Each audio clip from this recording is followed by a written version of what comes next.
On vous a vu défiler aujourd'hui aux côtés de Jean-Luc Mélenchon. Finalement, on l'a dit, la manifestation s'est bien déroulée. C'est un pied de nez finalement à ceux qui s'étaient retirés de cet appel à manifester.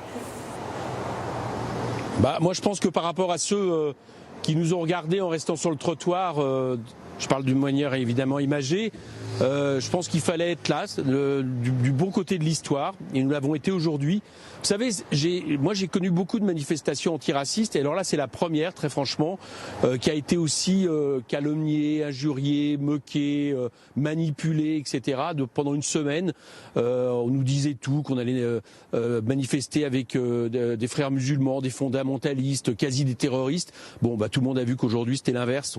C'était une grande manifestation républicaine avec des gens qui simplement disaient arrêtons de nous diviser, arrêtez de nous discriminer.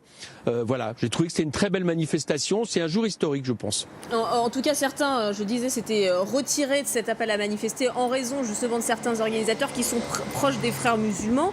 Vous avez quand même préféré fermer les yeux sur cet aspect-là aujourd'hui. Non, mais arrêtez, parce que donnez-moi les preuves qu'il y avait des organisateurs proches de frères musulmans. D'accord, il n'y a pas eu un terme dans cette manifestation qui laisserait penser qu'il y avait des partisans d'un islam politique. Tous les discours tout à l'heure qui se sont terminés, je le dis à ceux qui nous écoutent, par une Marseillaise retentissante place de la Nation, tous les discours étaient les mêmes discours, des discours de paix, des discours d'amour d'une République, celle que nous aimons, celle de la liberté, de l'égalité, de la fraternité. Donc tout ça, c'est des choses que... Enfin, moi, ce que je comprends pas, il y a pas longtemps, j'étais manifesté...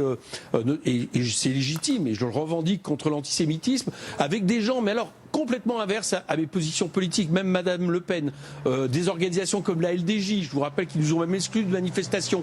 Là, personne n'en avait tenu rigueur, et là, tout d'un coup, on a été chercher le moindre CV, la moindre ligne d'un des 400 signataires, y compris d'un des signataires qui a retiré sa signature à la demande des organisateurs.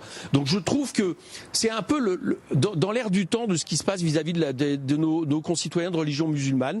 Ils sont discriminés de la même manière. La manifestation à laquelle eux et des organisations politiques, syndicales avaient appelé a été aussi discriminée cette semaine. J'espère franchement qu'après aujourd'hui, vous, parce que vous en faites partie, je suis désolé de le dire, j'ai entendu beaucoup de choses là-dessus, vous allez vous rendre compte qu'il y a plein de gens en France qui n'aspirent qu'à une chose, c'est à vivre en tant que citoyens français, à pouvoir pratiquer s'ils le veulent leur religion ou pas la pratiquer, et qui en ont assez d'être discriminés, injuriés, en allant jusqu'à quelqu'un qui, à Bayonne un jour, prend un pistolet et tire sur 2 personnes. Il faut dire stop, et je crois que nous avons eu raison, très nombreux aujourd'hui, de dire stop.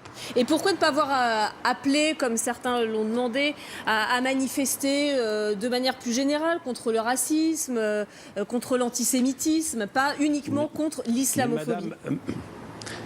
Mais madame, ce qui est bizarre, en février 2019, à l'appel du Parti Socialiste, on nous a demandé de manifester contre l'antisémitisme après les tags et croix gammées qui avaient été inscrits sur des murs. Bizarrement, personne ne nous a dit, mais comment ça se fait? Vous manifestez contre l'antisémitisme? Pourquoi vous ne manifestez pas contre le racisme en général? Pourquoi ce qui serait valable dans un cas, et qui est encore une fois légitime, ne serait pas valable dans un autre? Par rapport à aujourd'hui, quelque chose qui monte dans le pays, ou plutôt qui monte dans les supposées élites de ce pays. On a quand même Monsieur Macron, Monsieur Blanquer qui ont appelé il n'y a pas longtemps à la délation. On a un Monsieur Zemmour qui est chroniqueur sur des télés devant des centaines de milliers de personnes, qui a un discours de haine absolument xénophobe vis-à-vis de nos concitoyens de religion musulmane, et on nous demanderait de ne pas le remarquer, de faire comme si on ne le voyait pas. Bon, d'autre part, ceux dont vous parlez, c'est le Parti Socialiste. Que j'observe, c'est que comment ça se fait qu'avant qu'il y ait cette manifestation du 10, on les a pas entendus?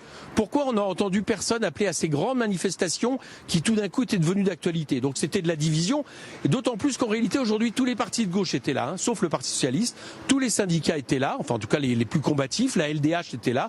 Donc vous voyez bien que c'était ceux qui étaient unis aujourd'hui pour dire non, on veut plus entendre parler de cette stigmatisation, ça suffit, le gouvernement doit réagir. Je pense qu'ils étaient entre Gare du Nord et Nation. Merci Éric Coquerel, merci d'avoir été en direct avec nous sur Merci. LCI.